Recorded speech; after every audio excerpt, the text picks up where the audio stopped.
हम दो भाई हैं। मैं छोटा हूँ। माँ बाप की मृत्यु के बाद हम दोनों भाइयों में दूरियां बढ़ने लगी।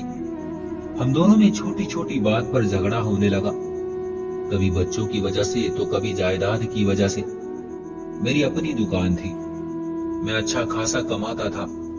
मेरी पत्नी ने मुझसे कहा, हम अलग रहेंगे, तुम्हारा भाई और उसकी पत्नी बच्चे हम पर बोझ हैं, वो हमारी सारी कमाई खा जाते हैं। भाई ने गाय भैंस रखी हुई थी, भाई उनका दूध बेचकर गुजारा करते थे। मैंने अकड़ और गुस्से में भाई से कहा, देखो बड़े भाई, तुम कामकाज तो कुछ करते नहीं, मैं तुमको बड़ा समझकर आज तक सब बर्दाश्त करता रहा, मैं अब तुम्हारे साथ नहीं रह सकता। भाई मुस्कुराया, अच्छा छोटे, कोई बात नहीं, अगर तू अलग होना चाहता है तो कोई बात नहीं, बता कहाँ दीवार देनी है। मेरी पत्नी मेरे पास आई, बड़े कमरे हमने ले लिए, मिस्त्री लगाया, दीवार बन गई, भाई अलग हो गया। मैं और मेरी पत्नी अलग में खुश थे। शुक्र है जान छूट गई। मेरी पत्नी पास बैठी आकर बोली, देखो अब हम आजाद हैं, अब हम जो दिल चाहे करेंगे। मेरी पत्नी ने मुझसे नई गाड़ी की फरमाइश की, मैंने गाड़ी ले ली। पत्नी ने आईफोन को कहा, मैंने वो भी ले दिया। एक दिन भाई गली से जा रहे थे, मैं उन्हें इग्नोर करके वहां से जाने लगा। भाई ने आवाज दी, छोटे क्या बात है, घर में दीवार क्या हो गई, तूने तो बात करनी भी छोड़ दी। मैंने जान छुड़ाते हुए कहा, कुछ नहीं भाई, वो बस मैं थोड़ा जल्दी में था। भाई ने मेरे कांधे पर हाथ रखा, छोटे ख्याल रखा कर अपना। और वो मुझसे और कुछ भी कहना चाहते थे। मैं उनकी बातों को इग्नोर करके वहां से चला गया। मैं अनजान था भाई के हालात से। भाई का छोटा बेटा बहुत बीमार था। भाई के हालात भी ऐसे नहीं थे कि उसका इलाज सही से करवा सकते। दूसरी तरफ मैं, जिसके पास लाखों रुपये थे, लेकिन फिर भी मैं अनजान था भाई के हालात से। एक दिन भाई मुझे कहने लगे, छोटे कुछ पैसे चाहिए थे। मैंने उन्हें गुस्से से कहा, भाई एक तो आजकल काम नहीं चल रहा, ऊपर से तुम मांगने आ गए, मेरे पास अब पैसे नहीं है। इस बात पर मेरी पत्नी ने भी मेरी खूब तारीफ की। अच्छा किया तुमने मना कर दिया, खुद कमाए ना तो पता लगेगा। एक साल इसी तरह गुजर गया था। मैं भाई के घर नहीं गया था। भाई के हालात बहुत खराब हो गए थे। मैं अनजान था। हालात ये थे कि भाई ने किसी से उधार लिया हुआ था। उधार वाला घर आया, भाई को गालियां दी, उन्हें बहुत बेइज्जत किया। मोहल्ले वालों ने मुझे बताया कि बहुत मारा भी था उन लोगों ने भाई को। दूसरी तरफ भाई का बेटा मौत से लड़ रहा था। मेरा दिल तड़पा तो था, लेकिन मेरी पत्नी ने मुझे रोक लिया। हम क्यों ये मुसीबत अपने गले में डाले। मैं भी उसके कहने से रुक गया। फिर भाई का बेटा ये दुनिया छोड़कर चल बसा। मैं बस नाक रखने के लिए भाई के पास गया, उन्हें झूठी दिलासा दी और घर लौट आया। भाई समय से पहले ही बूढ़ा हो गया था, बाल सफेद हो गए थे। मेरा कारोबार रोज रोज बढ़ता जा रहा था। एक दिन कुछ यूं हुआ, मेरी दुकान पर डकैती हुई। चोर सब कुछ लूट कर ले गए और जाते हुए मुझ पर फायरिंग भी कर गए। मुझे 2 गोलियां लगी, एक सीने पर और एक पेट पर। मैं मौत के करीब था। बाजार के लोग इकट्ठे हो गए, मुझे अस्पताल ले गए। मेरी 3 बेटियां और एक बेटा था।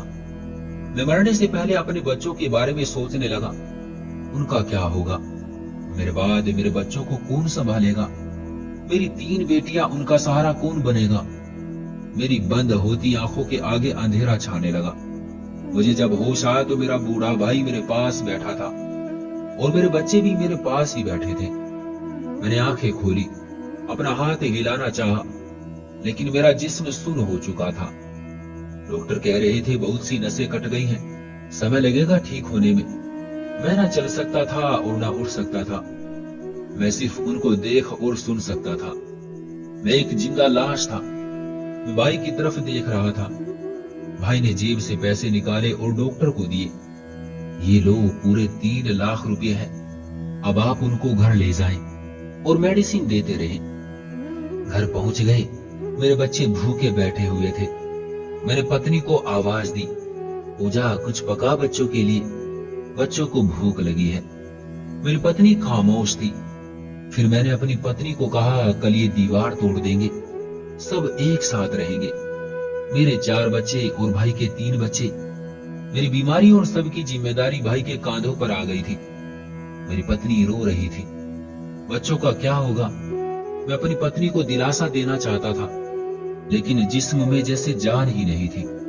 इतने में भाई आया, जेब से 20,000 रुपये निकाले और मेरी पत्नी से कहा, ये ले 20,000 रुपये, बच्चों की स्कूल की फीस और अपनी जरूरत पूरी करना। परेशान मत होना बिल्कुल भी छोटे, मैं तेरा बड़ा भाई नहीं, तेरे पिता जैसा हूं। बस समय पर दवाई लेते रहना। भाई ने मेरे इलाज के लिए अपनी गाय भैंस सब बेच दी थी। रोज शाम को मेरे पास आते, मेरे जिस्म की मालिश करते, बच्चों को गोद में बैठाकर प्यार करते। भाई बूढ़ा हो चुका था, लेकिन फिर भी हिम्मत नहीं हारे थे। मुझे बिस्तर पर पड़े 3 साल हो गए। बच्चे भी जवान हो रहे थे। एक दिन भाई मेरी शेव कर रहे थे। मेरी नजर भाई के हाथों पड़ी। भाई के हाथों पर छाले थे। भाई न जाने कौन सा ऐसा काम करता था कि उनके हाथ जख्मी हो चुके थे। मेरी आंखों से आंसू बहने लगे। आखिर अपना खून अपना ही होता है, आखिर भाई भाई ही होता है। मैं भाई के हाथ चूम लेना चाहता था, मैं भाई को सीने से लगाना चाहता था। इतने में मेरी बड़ी बेटी पास आई। बड़े पापा, मुझे कॉलेज की फीस दे दो, कल आखिरी तारीख है। भाई ने सर पर हाथ रखा। अच्छा मेरी राजकुमारी, मैं शाम को ला दूंगा तुमको पैसे। भाई ने जूता पहना, तेज कदमों से बाहर की तरफ चल दिए। भाई का टूटा हुआ जूता, फटे पुराने कपड़े में चीख चीख कर रोना चाहता था, लेकिन जिस्म में ताकत नहीं थी। फिर आखिर 5 साल बाद मैं ठीक होने लगा और चलने फिरने लगा। मुझे एहसास हो गया था, भाई आखिर भाई होते हैं।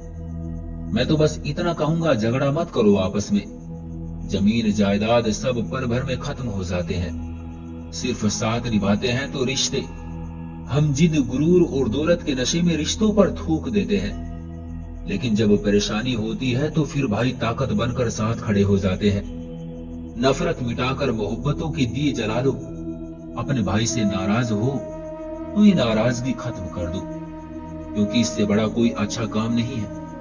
भाई के घर जरूर जाया करो, चाहे कुछ न दो, बस एक दूसरे का हाल पूछ लिया करो। ये वो रिश्ते हैं जो सूरज की आग में साया बनकर खड़े हो जाते हैं।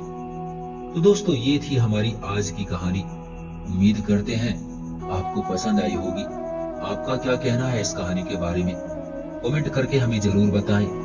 वीडियो को लाइक करके चैनल को सब्सक्राइब कर लीजिए और साथ में घंटी को दबाकर ऑल पर सेट कर लीजिए, ताकि आने वाली वीडियो आपको तुरंत मिले।